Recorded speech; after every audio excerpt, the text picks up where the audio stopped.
time, and one of my favorite cups of coffee all year round is that fresh brewed coffee first thing on Christmas morning while the children start to open their presents. So I thought I'd make a nice little mug rug for this Christmas. Isn't this adorable? So let's get started.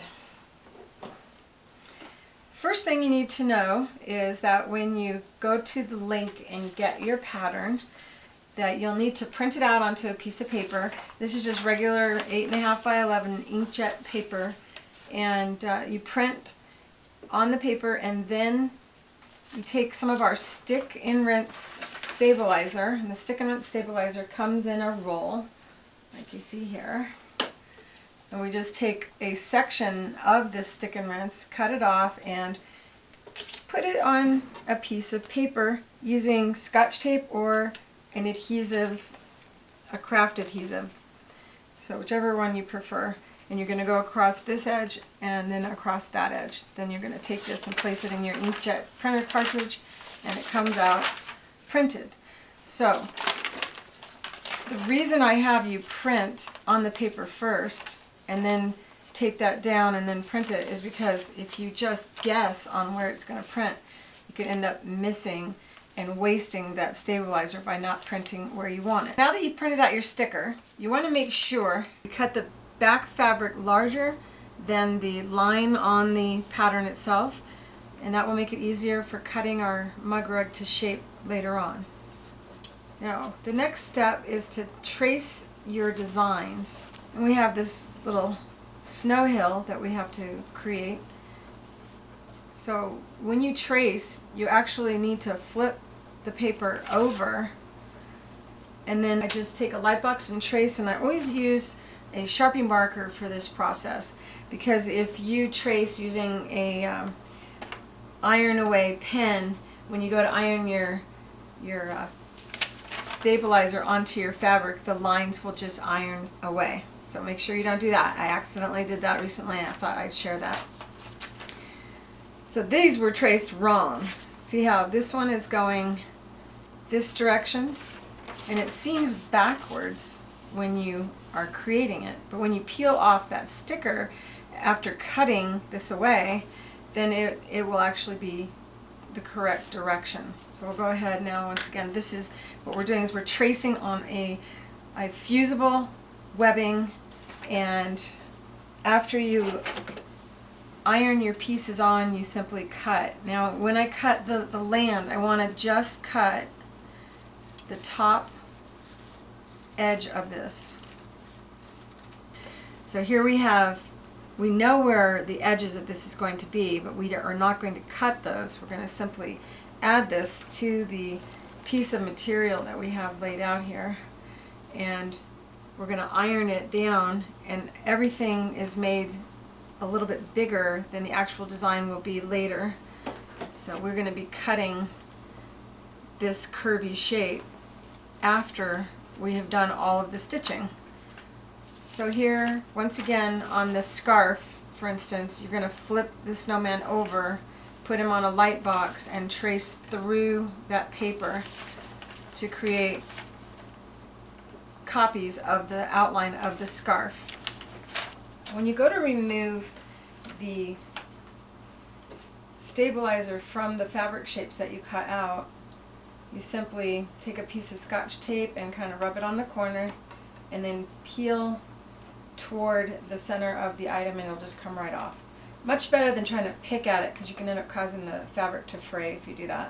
One of the most wonderful features of this stick and rinse stabilizer is that we can use it to help position the snowman pieces onto the material. This is really neat, because what you're going to do is you're going to be able to create identical placemats. Peel this one off, and then you can take and place your little scarf on there.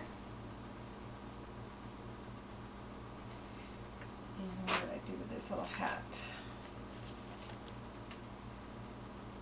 It's important that you position these things properly, because when you go to do the embroidery, you don't want to have the hat maybe down where the eye is going to be placed. So there we go.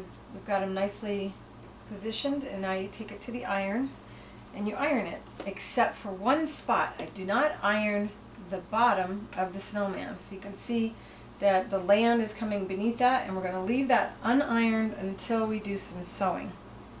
And first I'm going to sew around the snowman, around his head and body. So we're going to use some white thread, and I'm going to use 40 weight polyester embroidery quality thread. And I like to match the thread in the needle and the bobbin when doing applique. We're going to be using the blanket stitch for this particular applique. And because we're using a blanket stitch, we don't really need to have an additional stabilizer on the back of the material. And the reason we don't have to stabilize the back of this fabric is because the satin edge foot won't allow the fabric to tunnel. And the satin edge foot is what we're using now. To get this foot positioned properly, the first thing you do is select your blanket stitch, and it's a stitch that sews a few stitches, goes stitch, stitch, stitch, stitch, stitch, and then stitch, stitch, stitch, stitch, stitch. So we want to have the stitches that are going to go right off the edge selected first, and I'm going to use a narrower width in the machine, normally a set for. We bring our needle down in the position that it goes off the edge, and when you know your needle is off the edge, then you turn the nut on the satin edge foot and move it over until the wire touches the needle. Now you know that the foot is positioned properly, and we want to start right where the blanket stitch meets with the hat. As you sew, instead of watching the needle moving all over the place, watch the wire and also the front white part of the guide. And we're just going to bring the fabric, keep bringing the fabric to the white part of the guide as you stitch around. Ignore the needle, because if you watch the sewing machine needle, you can get distracted by it and then miss the edge that you're leading toward. Now I'm just going to hop over to the next spot.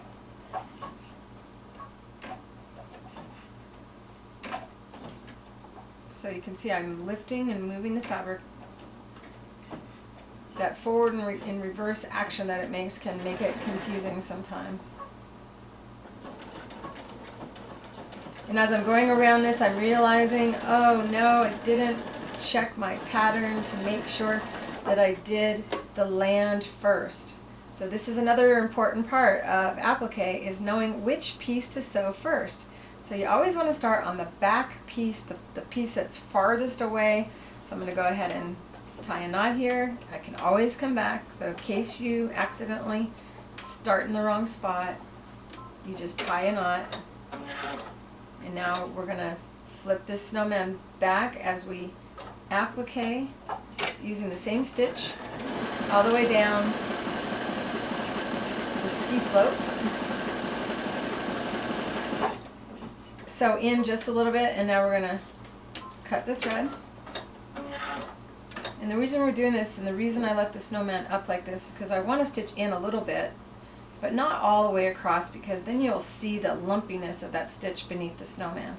So we're just going to make sure that it crosses over the edge of the snowman itself.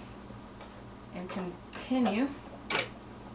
Once we fuse the remainder of the snowman down over this stitch, it's going to secure those stitches, so you don't have to worry about them coming out. Okay, so now I'm going to take it to the iron and iron the bottom of the snowman down. Okay, so now that we've stitched the land and ironed down the snowman, I'll continue where I left off and finish up the snowman.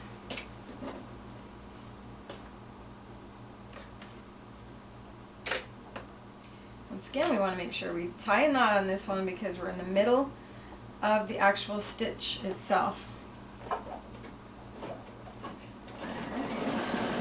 Keep your eye focused on the front of the foot and just keep bringing the white fabric of the snowman to the white part of the guide.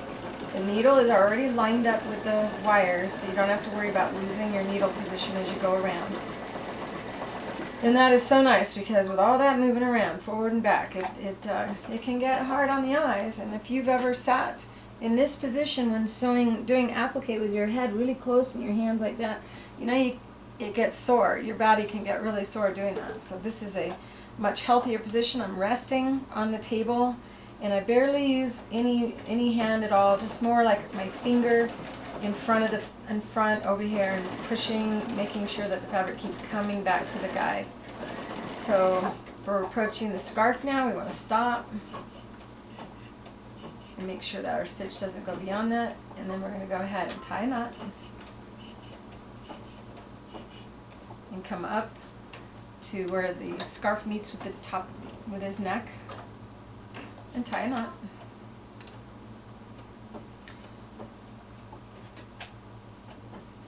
And I always go really slow on the beginning because the stitch going forward and back like that, it can accidentally go in the stitch in the area that you don't want it to. So once you see that it's going to jog over, now you know you're at the beginning of the stitch cycle and you're safe to continue.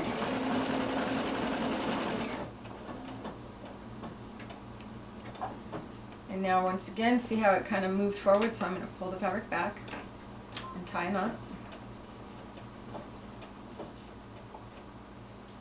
And cut the thread. So going around a gradual edge like that, that's pretty easy. But if you were going to have to go around this and you use a stitch this wide, where this scarf narrows, you would have nothing but blanket stitch from, it would be like meeting in the middle because of the width of that stitch. So the width of the stitch here times 2, one on that side, one on the other, and you'd have nothing but thread and the scarf would be lost. So this has restricted a lot of people from being able to do really intricate applique designs, but with the Octi-Hoops and the ability to draw with it, we're going to be able to do some incredibly detailed appliques. In order to do this, first we have to get our stabilizer onto the hoop, and this is our stick and tear stabilizer. If you want to make sure you're getting our brand, you want to look for the tree frog on the label.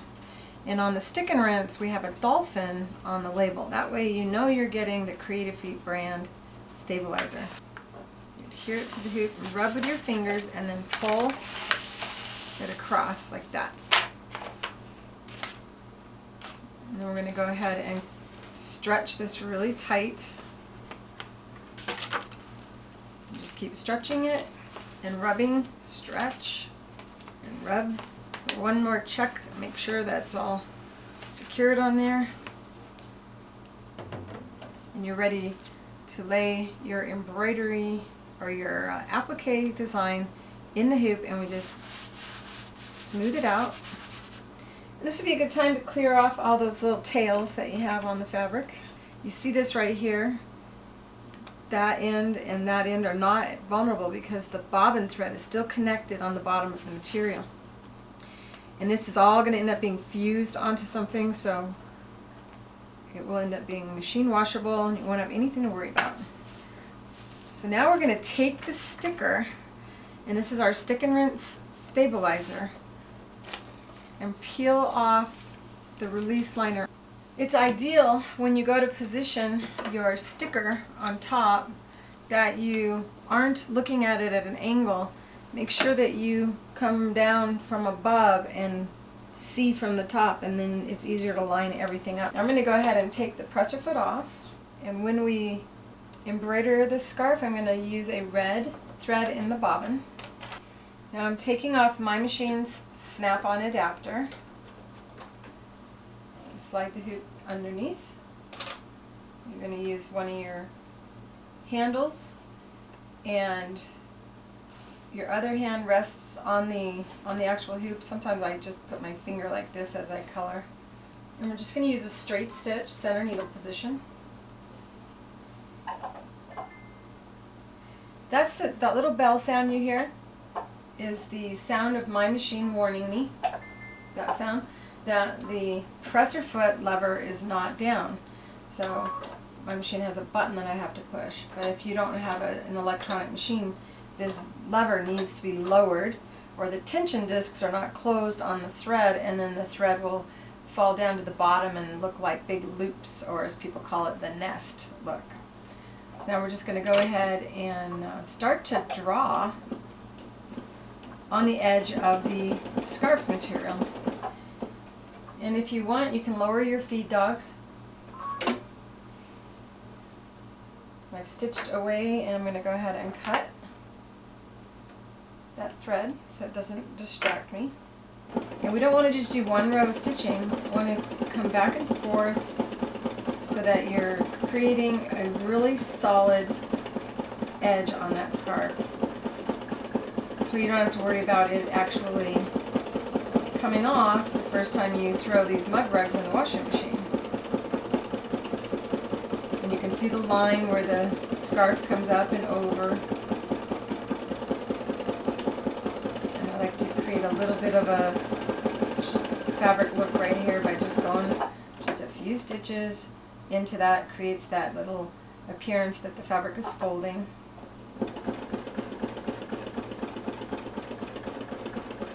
So you can either go all the way down like this and come back up, or do small sections at a time. You'll probably find that you do whatever you would do with a crayon in a coloring book. If you tend to move your hand like that, you'll probably do the same thing with the machine. If you tend to outline first and then come back, you'll probably feel inclined to do that. There's no real rule, so feel free to do whichever feels most normal or natural to you.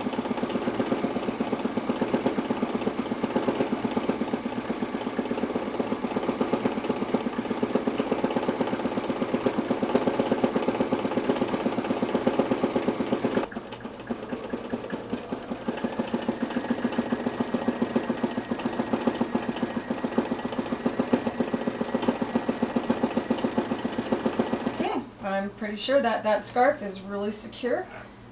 Next thing I'd like to do is to puncture the stick and rinse stabilizer and start removing it. It's nice to have these flat style of tweezers to get under there. So even though this is water soluble, it's also a tearaway, so you can get most of it off before it ever is washed. So that means you won't have to wash these to give these away if you're making them for someone for Christmas. Although it's highly recommended that you pre-wash your fabric, especially red.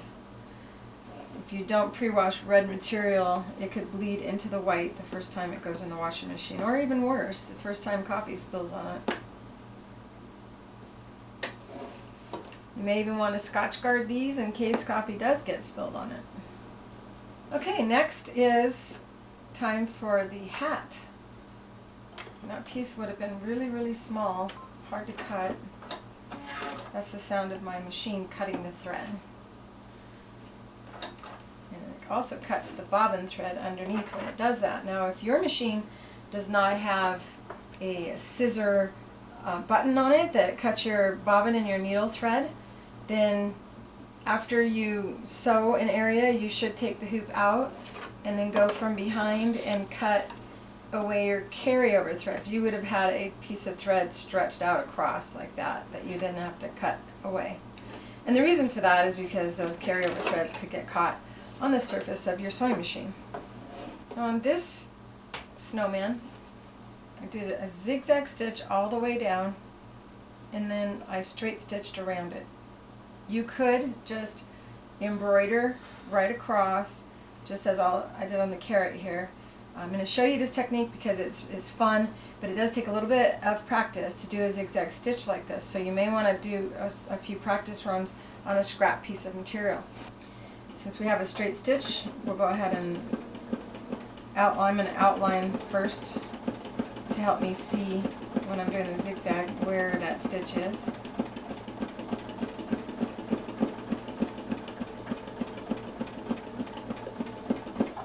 Now we're going to switch to that zigzag stitch.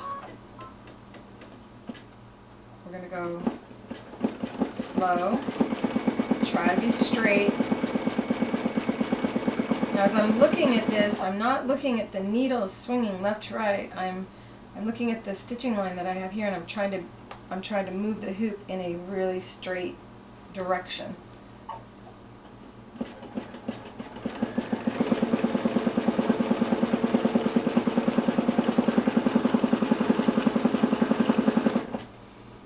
lot better than the other one. It's good to practice right before you do it. Back onto a straight stitch.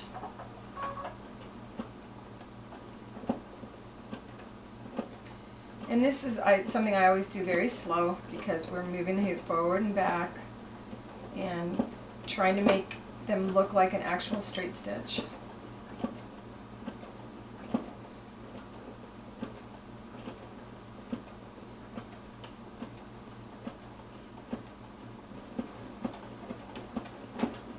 Alright.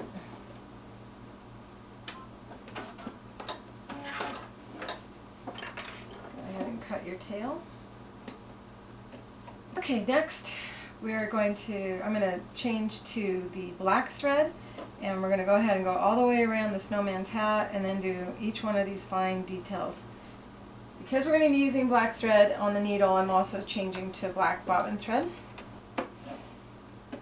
Okay, I'm going to start with the hat, and I'm going to start where that little area is, where that stitch is needing to be stitched down a little bit along the outside of the hat.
Now it's time to do the carrot's nose.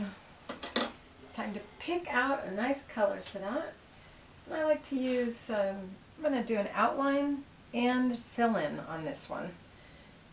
So I'm going to do an orange for the outline and a lighter color orange for the inside of the carrot. Choosing the stitch direction for the carrot, if I were to go straight out, it wouldn't appear round. So what I'm going to do instead is go like this and follow a curved shape.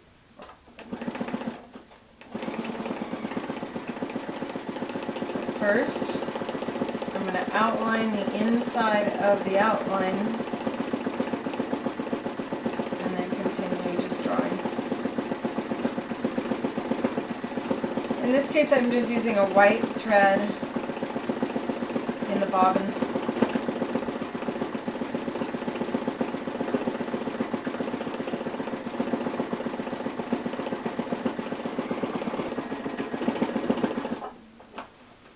Okay, time for the outline color. Okay, just as we did on the hat, I'm going to do a forward and reverse looking stitch.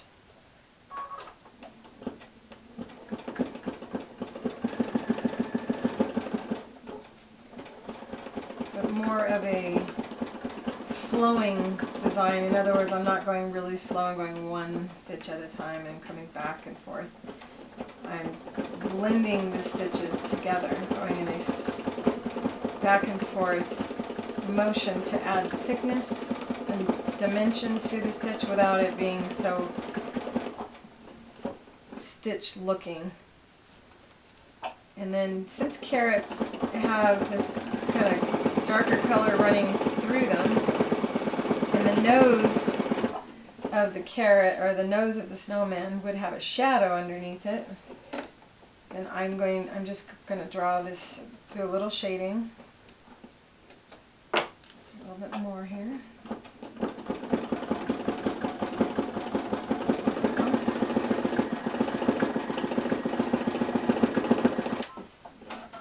time to remove this stick and rinse stabilizer. This edge right here is going to be where we're going to cut, but we're going to actually use the paper to help us position that later, so we don't need to keep the sticker out here. We'll go ahead and pull toward the embroidery. It starts to tear off.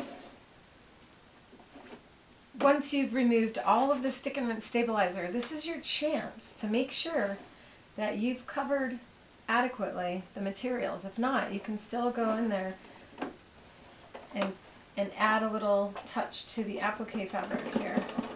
And now we're going to go ahead and remove this from the hoop, pull toward the snowman.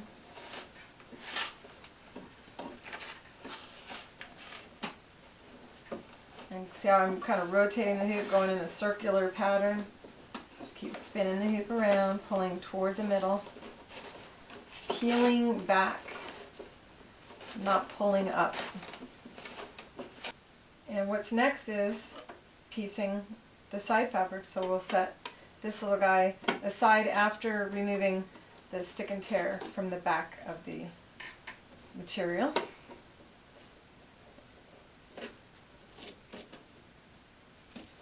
Okay, all cleaned up. Now we're ready to go ahead and sew our strips together. And you can see that they're in varying widths, which is all written down in the pattern for you. I like to use, when I'm doing such contrasting colors, this white and the red, I like to use white thread in the bobbin and red thread on top, or vice versa. And then you always make sure your red fabric is on top and your white fabric is on the bottom. Your stitches won't show in the seam areas as a result. I'm going to go ahead and use my satin edge foot. The satin edge foot helps you sew perfect 1/4 inch seam allowances. Putting my machine snap-on adapter back on. My foot snaps onto this machine.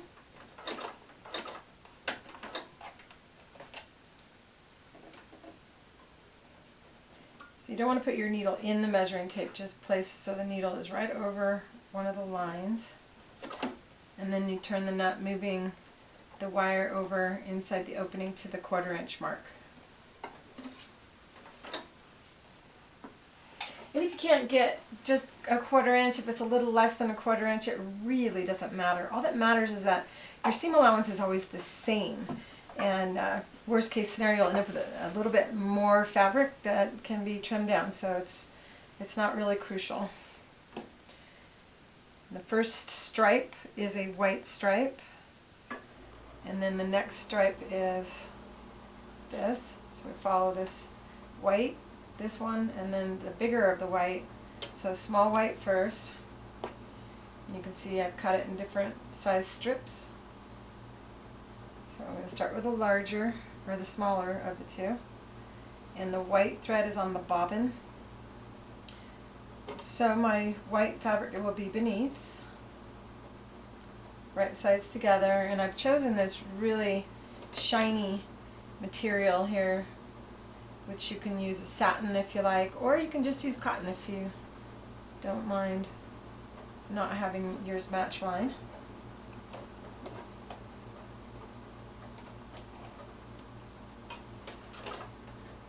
Put down. Get your fabrics brought together here, and then your finger rests here to make sure the fabric's always touching the white part of the guide. Just keep readjusting about every 4 inches or so, and you just bring those fabrics together.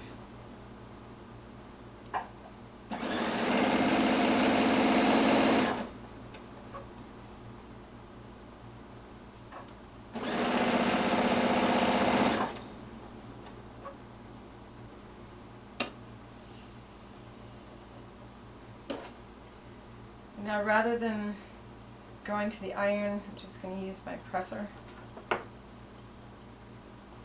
And I press the dark color Press the fabrics to the darker of the colors and then press it down. And you'll do that all the way down the strip.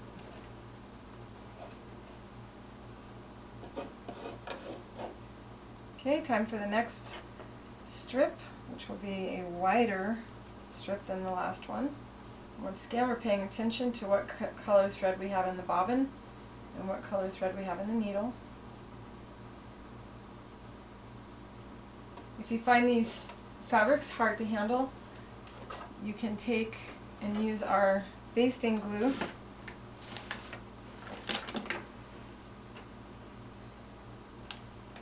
and just draw a line of glue or little dots along the surface. Slide your finger over it to make it dry faster, and then you just set your fabric down. Now you don't have to worry about the fabrics shifting on you as you sew. It's also really nice for children to do it that way. They don't have to worry about sewing over pins or anything.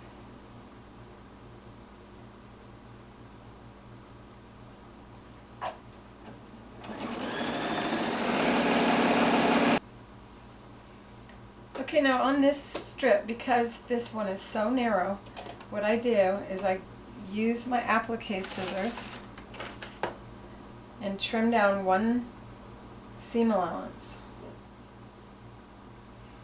Another option would be to use an 1/8 inch seam allowance on the smaller or narrower strips. Depending on your skill level, you may find it harder to sew an 1/8 inch seam allowance than to grade it down afterward, as you see me doing here.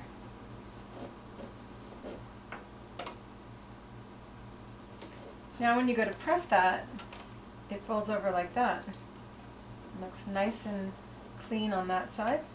We'll go ahead and continue.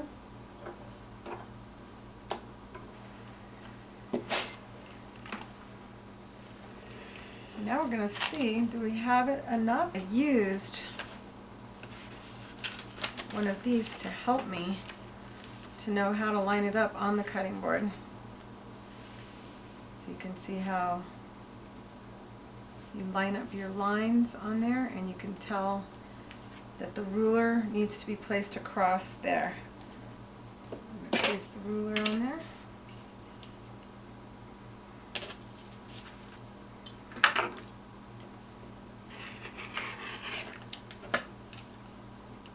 Now you need to look and make sure that you only have 1/4 of an inch on this side to sew up. So if you take and place your snowman over, you can see this distance right here should be 1/4 inch equally.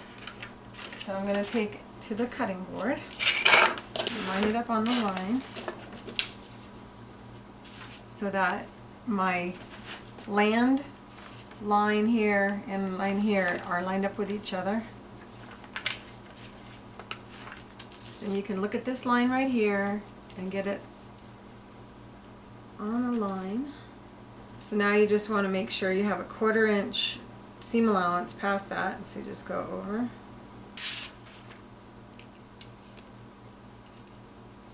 then you square it off. So now you know you have a straight. So right sides together.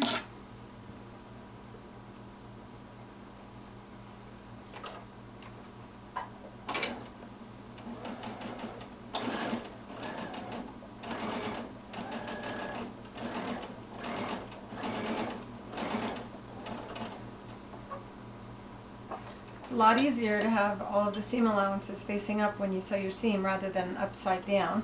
The feed dogs tend to hinder the feeding. We go ahead and press it. The next step is to fuse this onto a double-sided batting, and this has a nice firmness to it. So it's fusible on both sides. Therefore, you don't want to just lay that down. You want to also have your other material that's going to go on the back. Okay, so we have our top Then our fusible batting, making sure that it is within the boundaries of the material. And if it's not, you want to make sure you cut it a little bit. Lay your next material down on top. Go ahead and make sure it extends out all the way around past the batting.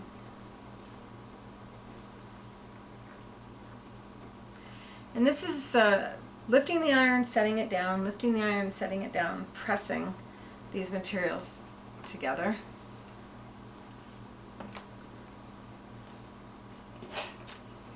Using a shot of steam will help get the fusing to go through all the layers.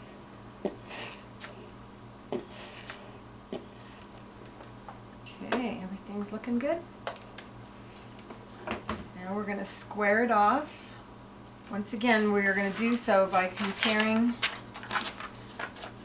the land line right here and make sure they line up with each other. And this straight line helps you also, so that you know that you're not crooked on top. You use that straight line that's on your pattern and line it up with the actual seam allowance from beneath, and make sure there's fabric going all the way around, that your land is in line. So we actually gotta go up a little bit to keep it from slipping. You can clip it and go ahead and do your cuts.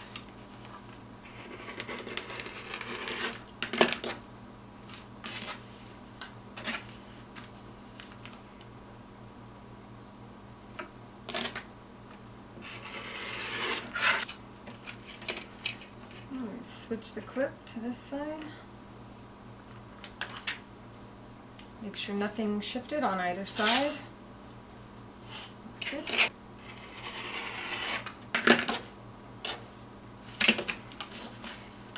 Now you'll see that you have these little points on the outside, and you can go ahead and just use scissors to curve those shapes around.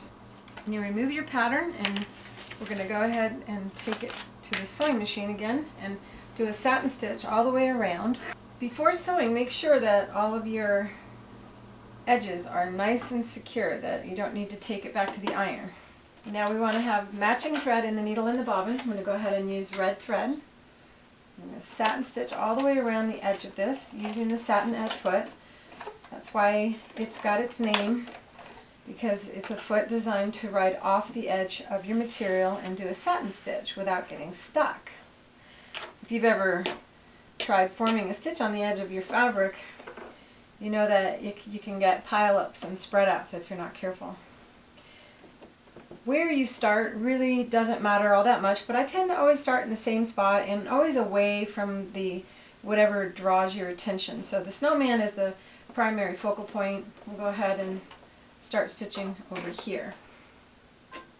And I'm going to select a zigzag stitch. When setting up the foot for this, you bring the needle down in the right swing of the zigzag stitch, and then you move the wire over, the guide wire on the foot over till it touches the left side of the needle. And then you begin stitching a little bit. It's okay if you don't have the stitch length set at the beginning, because you're going to stitch all the way around and come right back over your stitching line again. So I'm going to start selecting different stitch lengths and see which one I like. So I'm starting at about a half of a stitch length, so 0.06, and seeing if I like how it looks. And I prefer it to be a little closer, so I'm going down even more down. So I'm at a 0.04.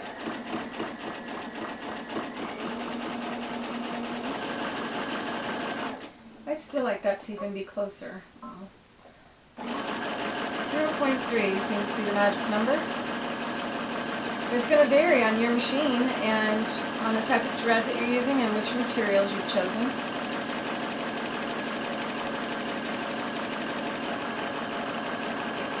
Yeah, this takes a little while to go around because the stitch length's so short. But isn't that an absolutely gorgeous stitch that we're getting? As we come around the curve here, we're going to be paying attention to the front of the foot. Start curving it around. Now you see how I get a little separation? That happens sometimes on the curve, so you just pull back a little bit and cover that up.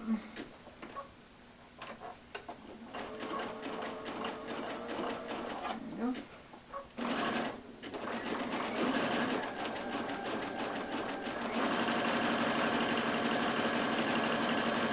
Just swing it around. There you go.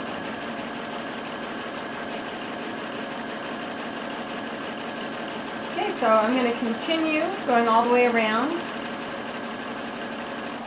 Now, as you approach these seam allowances, there's really no fusing underneath this because the seam allowance is folded over. So you want to keep your eye there, and you might need to gently push the fabric underneath right at that point using a small pair of scissors or a stiletto or an awl or just about anything you got near you. Your eye there now, making sure that the fabric is always touching the guide, and continue around. See how this is lifting up? And that's because the seam allowance is right there. So I'm going to use our basting glue and just kind of put a little dab in there and make sure that that stays down when I go around. And I tell you to wait for it to dry, but seldom do when I'm working at shows or on this program, so you'll see here that it doesn't cause any injury to your machine. It doesn't get it sticky.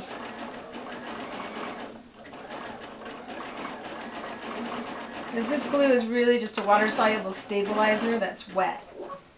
And while it's wet, it is sticky and bonds to things, and then when it dries, it stabilizes the materials and keeps them together until it's washed or steamed apart.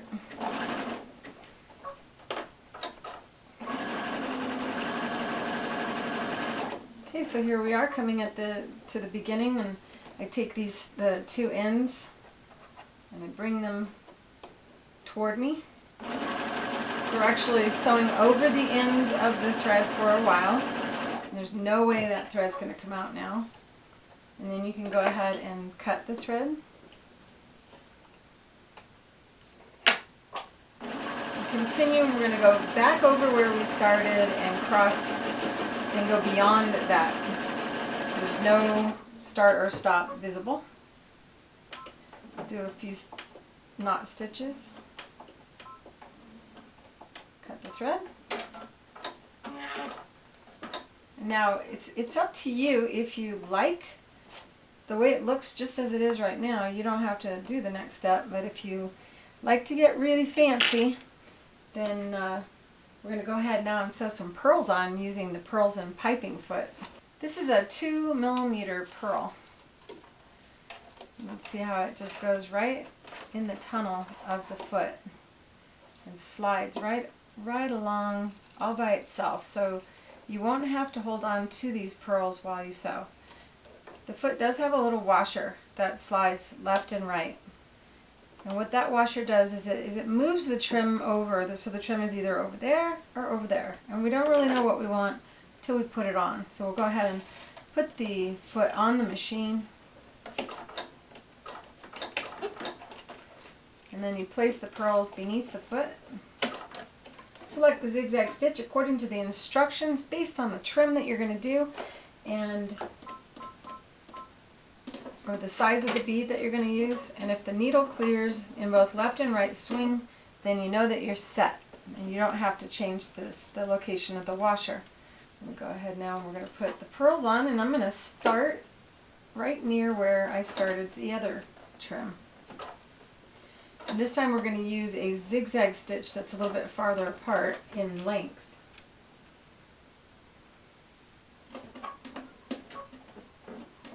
One swing goes on the fabric and the other swing goes off the edge.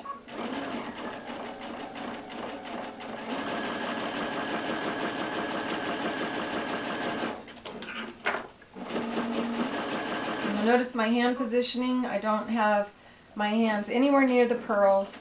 I'm gently guiding the material, but barely have to even handle that at all.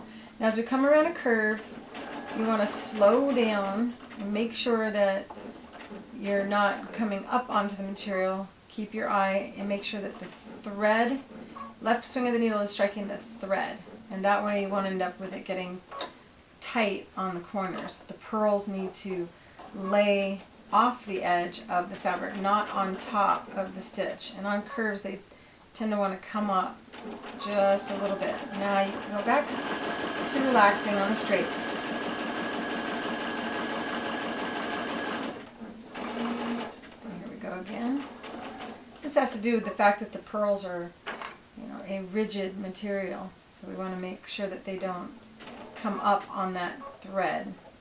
Keep them down on the curves. You can lift the foot a little bit if you need to. Okay, so I went around the curve and they're laying nice off the edge. Now you can see here I didn't inspect my beads before I began, and here's a pearl that's missing. So what I'm going to do is cut it and cut that end. And we'll come up onto this point here, and I'm going to sew all the way to the end and then back it up. And then butt that one up against it.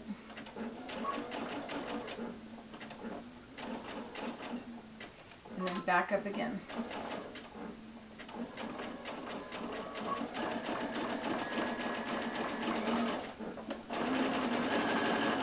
And you can't even tell.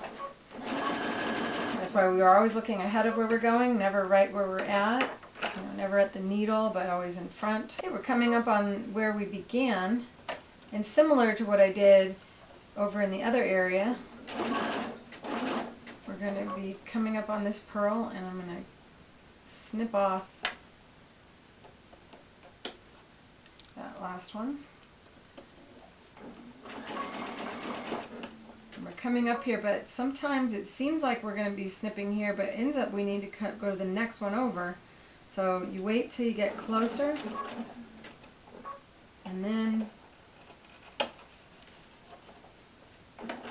snip and go back and come forward.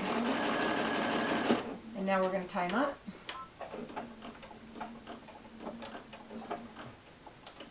Cut your thread. And you can look at how beautiful it looks on the back as well as on the top. And there you have your Christmas morning mug rug for that perfect winter cup of coffee. I hope you enjoyed learning how to make this, and look forward to seeing you in the next episode where I show you how to make the companion little napkin to go with it.